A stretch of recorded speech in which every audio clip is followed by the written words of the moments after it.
Hey guys, I'm Wolfie, and today we're just gonna have a straight talk about Deebo Samuel. Look, from what I've heard and from what the vibe you're getting around the league is that Deebo Samuel will not be a 49er for the rest of his career. He's gonna be gone, regardless, even if they have to cut him. He will not be part of this team. It's not just an opinion here or there. It's not an opinion piece. That is the vibe, right? That is what 49ers insiders are coming out saying, hey, he's not going to be part of this team. It's a foregone conclusion that he's just not going to be part of this team anymore. Heck, Deebo Samuel's even liked posts that talked about, we've heard that the 49ers had conversations with the front office exit review. Hey, I don't want to be here anymore. Trade me. You didn't give me the opportunities I wanted or whatever. He's liked those posts, confirming that. So Deebo will not be a San Francisco 49er for the rest of his career. He's not going to be on this team. That isn't bad. That's not a bad thing, right? And the reason why it's not bad is because in 2024, some say he was overweight, 20 pounds overweight. I actually thought he looked heavier in 2023 than he did in 2024, to be honest. But in 2024, a lot of people who saw him see him in training camp, saw him in practice. He did put a lot of effort going into camps. I think he went into a couple of voluntary mini camps that last year, and showed initiative. Like he really wanted to be like, okay, this is my year to show up and be a leader. He wanted to be that guy this year. And people and content creators, et cetera, who saw him practice said he was amazing. He looks awesome. He looks great. He looks fit. He's going to dominate this year. They literally said that, right? People who saw him play said, this is going to be Deebo's year. He looks phenomenal. This is going to be great. And he wasn't. He was absolutely atrocious. We tried to rely on him so many times this year. He can't get separation. He doesn't have the speed anymore, doesn't have the power in jet sweeps and screens or whatever. He only gets expected yards. At times, he doesn't even get the yards you expect him to get because he can't hit that hole. He can't get to that edge anymore. He is not that guy anymore. We've lost Deebo Samuel. I am disappointed because the expectation was for him to dominate in 2024. I'm disappointed because Brock Purdy relied on him a lot. With Ayuk struggling to get back, with Pearsall being out, and then having him not really get implemented into the offense until later on in the year and started to figure it out. And then Pearsall got good until like the week 14, week 15, right? Brock Purdy did not have a wide receiver. He didn't have CMC to work with to try to take some of the pressure off. We relied on Deebo a lot. I understand they had 51 targets, but in those 51 targets, he did absolutely nothing. That doesn't even count the jet sweeps at all. It doesn't count the times he played running back, right? He did nothing with those reps. 51 targets as a wide receiver is enough to show exactly what you did in a nutshell of how good you were. And he was not good. He wasn't. He was atrocious. He was a burden to Brock Purdy and this team this previous year. And it was so frustrating is not only was he choking out long snappers, he was constantly complaining on Twitter about his problems. He complained saying, hey, I wasn't getting the opportunities. That is bullshit. After he complained about his opportunities, he got all the opportunities in the world against the Rams when he shouldn't have. He should not have gotten those opportunities. Yet somehow he did. Somehow, every 49ers fan that I know at the time was like, please don't force feed Deebo against the Rams. We need this win. Don't do this. Don't do this, Kyle. Kyle did it. Kyle put faith in Deebo that, hey, I feel like you're going to show up. And he did not. He did absolutely nothing. And guess what? We lost to the Rams. He had a very crucial drop that would have been a touchdown. So this notion that, I just didn't get the opportunities is absolute bullshit, right? He must have an echo chamber near him, or he's in denial about his age and his washness, his witheredness. With that being said, he's got to go. Him being gone is good for the San Francisco 49ers. It's good for us. It's good for this team. Now, what I want fans to prepare themselves for is that he could be good somewhere else. He could turn out to be old Deebo somewhere else. You'd be like, well, why is that? Why is he old Deebo for us? Because there is nothing more motivating than a chip on your shoulder. Nothing more motivating than trying to prove someone wrong. Okay? And that's exactly what he's going to do somewhere else. So he might be very good. He might be really good or show flash of old Deebo somewhere else. But that's just because he went somewhere else. And he's not going to do that for this team. It's kind of like with Jake Moody. Jake Moody can go somewhere else and be an excellent kicker, but he's not going to be a great kicker for us. He is not a great kicker for us. That is just a fact. Same thing with Deebo Samuel. Deebo Samuel could be great somewhere else, but he's not going to be great for us. So him being gone is good for both parties.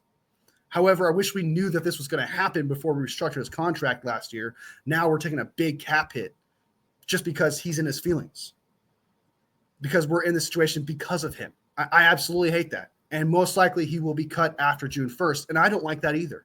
And why I don't like the fact that he might get cut instead of traded after June 1st is because not only do people want to take on that cap, and they also realize how washed he is, and also the fact that both parties want to let him go, no one's going to be like, well, I'll just take my chances and try to get him in the, as a free agent. What I don't like about it is that he can go to a division rival. What I don't like about it is he can go to a team that we play this year. That's what I don't like about it. I do not want to see a chip on the shoulder player who has a reason to put his all into it. That is a risk. Now, it could work in our favor where we'd be like, see, he was terrible this year. Like, if he turns out to be terrible next year with whatever team he goes to and he's terrible, costs them wins, we'd be like, hey, yeah. But there is that chance where they can rub it in our faces and also play hard against us. That is definitely a possibility, whether we like it or not. If we were to trade him, I would prefer to trade him for a 7th-round pick next year after June 1st, just so that we can control where he goes and we don't have to worry about some sort of division rival get back kind of type deal, or go to the Cowboys, or go to the contenders like the Eagles or the Chiefs or whatever, because that's most likely what he's going to do. Again, nothing more powerful than a chip on your shoulder. So I would much rather trade him for a bag of chips. I mean that. I truly would, for instead of just letting him go so that he can get his revenge against the San Francisco 49ers.